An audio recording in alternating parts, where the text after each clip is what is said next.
Hi everyone, this is Chris Turgliafera, and I'm making this video to answer a question that's been popping up.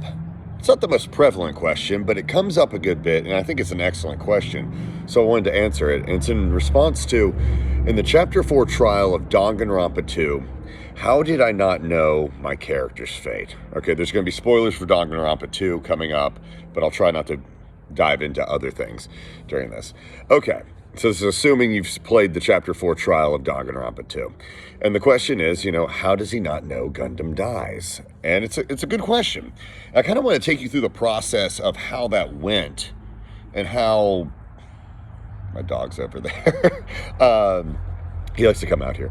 I just wanted to take you through the process of how the record goes and how a voice actor may or may not know the fate of a character they're playing.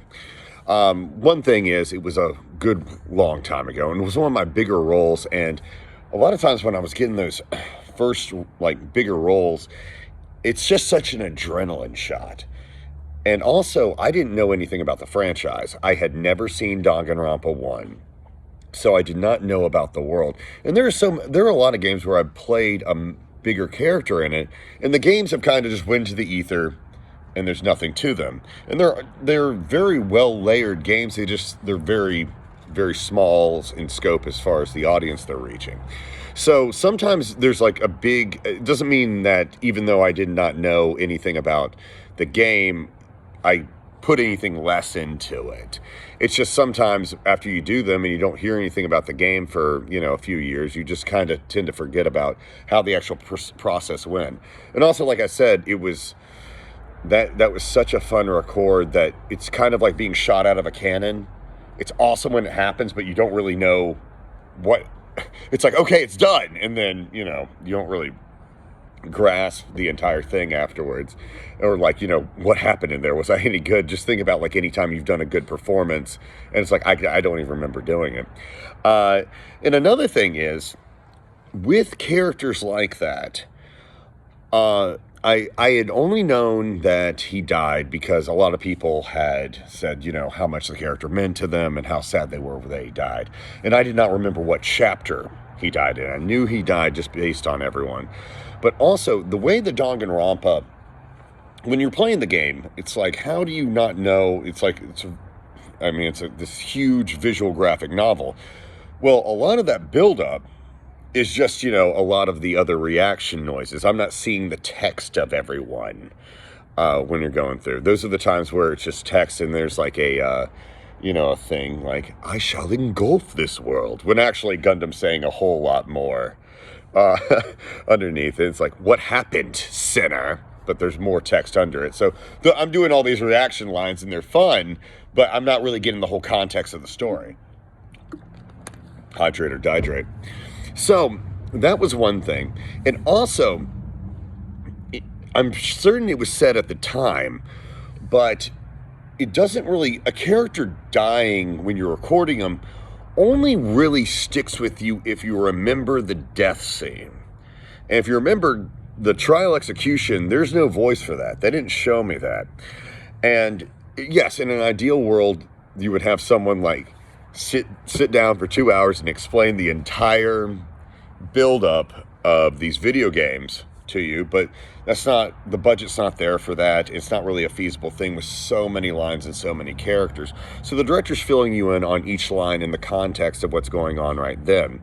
So with that, let's compare it over to Danganronpa 3. My character... if you haven't played Danganronpa 3, you can get out right now. But I was super shocked by that one.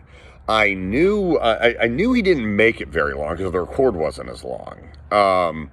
But just like in the same thing, there was not a lead up to that death.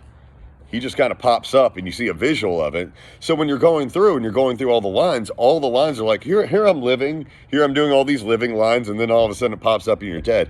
And they don't, a lot of times they don't want the story getting out, period.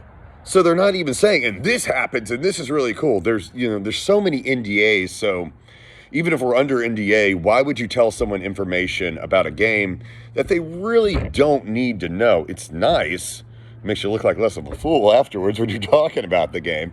But it's not necessary for the director to actually tell you that.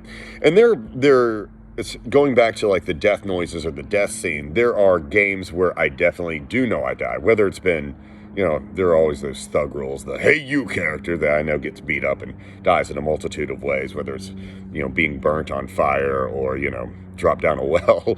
And there are other things, like in an anime, there was, I won't say the anime, but there's a very prevalent death scene where I'm stabbed in, I'm gurgling, I'm firing a gun, and I see my character die on screen. So that sticks with you. You definitely remember those times. And then there's another one where I played a villain and his death didn't elicit any noise. He was the big bad in this entire, it was in Sword Guy. And, you know, afterwards I was like, did I lose? I didn't see, I was like, I felt like I was kind of kicking a whole lot of ass that entire time. And I didn't see anyone get the jump on me. And then I watched it and, you know, it happens without a noise. So they don't need to be like, oh, and you do this. They're just very much like, here's your little box of what you need to act in.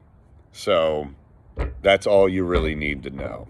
So anyway, I hope that kind of answers the question of why I wasn't aware. And I knew he did because so many people told me. I was not aware of the trial. And I was getting so entrenched in being with Gundam that I thought that he lasted very, very long. Also, this was the first Danganronpa game I played. I wasn't really aware of how the chapters worked. So, you know, obviously when you go to the last chapter, it's the world. We're trying to figure out the world and, you know, shooting our truth bullets and that. So, you know, it was the second to last trial. I don't know. I just thought he lasted longer than he did. So that's why I was shocked and I was disappointed at that time, to say the least. I thought it was very sad. But anyway, hopefully this answers that question. And thank you so much for watching and, you know, hitting the subscribe button. And I get notifications if you just clicked on the like button or if you smashed it. And you all have just been smashing the like button. They're sending me things from YouTube. They're like, you know, you're damaging a lot of people's keyboards because they just keep smashing the like button. And I say that's weird because you actually have to click it with your mouse. And this is such a stupid bit. Anyway, guys, I hope this helped answer the question of why I did not know the outcome of the Chapter 4 trial. All right, everyone, have a great day. Bye.